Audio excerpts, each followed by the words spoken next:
guitar players, Christian Ross here, and today we're going to tackle the dreaded B minor chord. I know that I get a lot of questions about this chord because it can be such a stinker, especially to new players, but no need to fear. We're going to tackle it together today and make sure that you have everything you need to be successful with the B minor chord. So let's go ahead and jump right into it.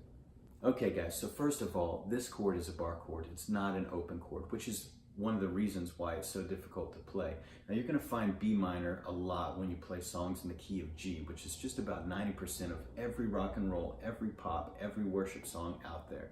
Okay, so you're going to see this chord a lot. It's a beautiful chord. Don't let it be the bane of your existence. Let's tackle it together, okay? So first of all, let's take our fretting hand, okay? We're going to use our thumb, index or pointer, middle, ring, and pinky fingers, all right? And then I'm going to call out the frets and the string numbers, okay? Our frets 1, 2, 3, 4, and so forth. Our strings, we're going to start 1, 2, 3, 4, 5, and 6, okay? So 1 through 6. All right, so the first note that we're going to play, all right, we're going to take our index finger. We're going to put it on string 2, fret 5. All right, so let's count our frets. 1, 2, let's go to fret 5. 1, 2, 3, 4, 5. Okay, so typically, I'll say make sure your fingers are coming straight off the guitar, but for this one, our index finger is actually going to bar on this fret right here. And I'll show you some other ways that aren't the bar chord that you can get around this chord, but for now, let's learn how to make it the real way, okay? So just place your finger right here, push down, kind of with the side of your finger. You can see the little indent in my finger there, right here, okay?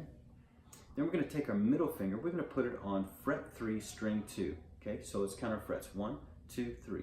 String 2, 1, 2. Okay, we'll take our middle finger, 1, 2. Fret 3, string 2. Okay, then we're going to take our ring finger, we're going to put it on string 4, fret 4. Let's count our frets. 1, 2, 3, 4. Let's count our strings. 1, 2, 3, 4. Okay, so far we have this beautiful B minor 7.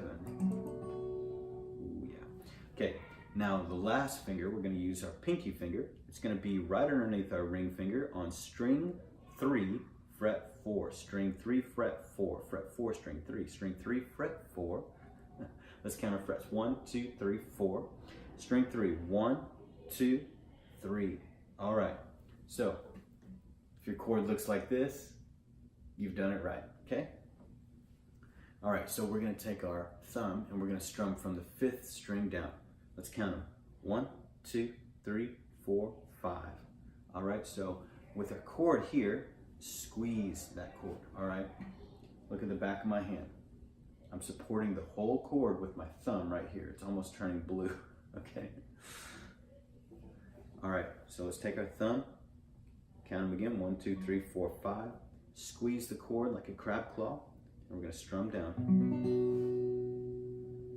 Okay, strum again.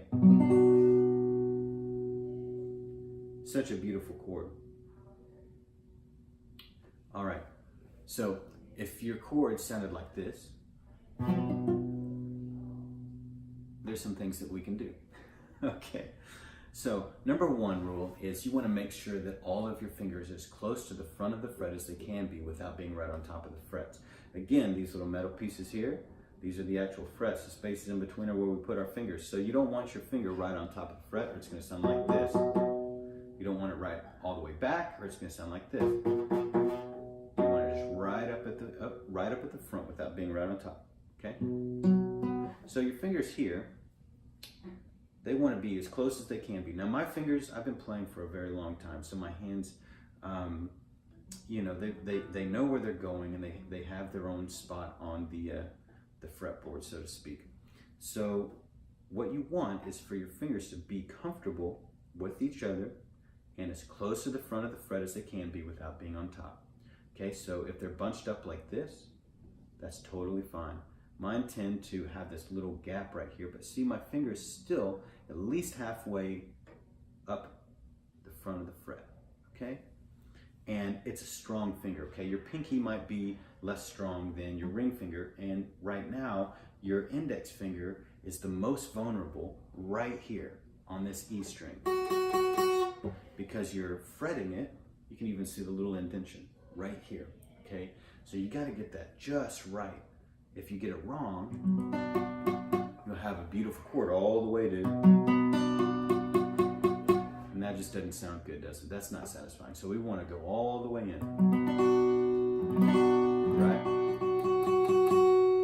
And so, man, you use a lot of this muscle right in here, okay? And a lot of this. So you want to support that really well with your thumb back here. You don't want it necessarily over the top on this one because it just makes this whole thing really difficult to fret in the right way, okay? So again, make sure your fingers are as close to the front of the fret as they can be without being on top, okay? And then make sure it's supported by your thumb back here to make sure you get that. And make sure that the vulnerable part of this finger right here is really pushed down, okay? So again, let's make sure that our fingers are as close to the front of the frets as they can be without being right on top of the frets, okay? Just like that. Make sure that they're supported by the thumb back here really well. And make sure that the vulnerable part of your index finger is taken care of, okay? And you're pushing down on this fret 2, string 1 really well, okay?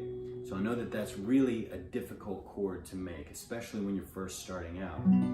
Some other ways that you can make this chord are to go ahead and make it again how we had it. And then you're going to take your index finger and you're going to move it all the way down to string 1, fret 2. And you're just going to put your finger right there, okay? And so what this is doing now is it's putting the F sharp in the root, okay? So just like that. Okay guys, so now that we've learned how to play the B minor chord, let's learn what actual notes make up the B minor chord. Firstly, we have the B, then the D, and the F sharp, okay? We've got B, D, F sharp, all right? B, D, F sharp, B, D, F sharp. All right, so how do these notes happen in the chord? What's happening here? So I'll show you. First, we've got the B, then the F sharp, then another B, then our D, and then we've got a F sharp again. All right, so we've got B, F sharp, B, D, F sharp,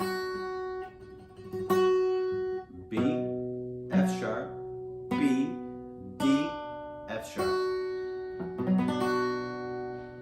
Okay, so some other places that we can find the B minor chord on the fretboard, of course, we've got here how we played it. You can play here, you can play a bar chord here, you can play this,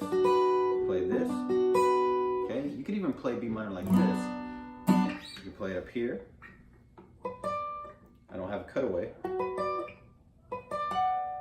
All right? You can play it up here like this. You can play it up here like this. And there's multiple other ways that you could play that B minor shape. So I hope this video has helped you, and if so, please subscribe to my channel. I have videos coming out every week. I'd love to see you on the site more. And as always, keep playing, and I'll see you out there on stage.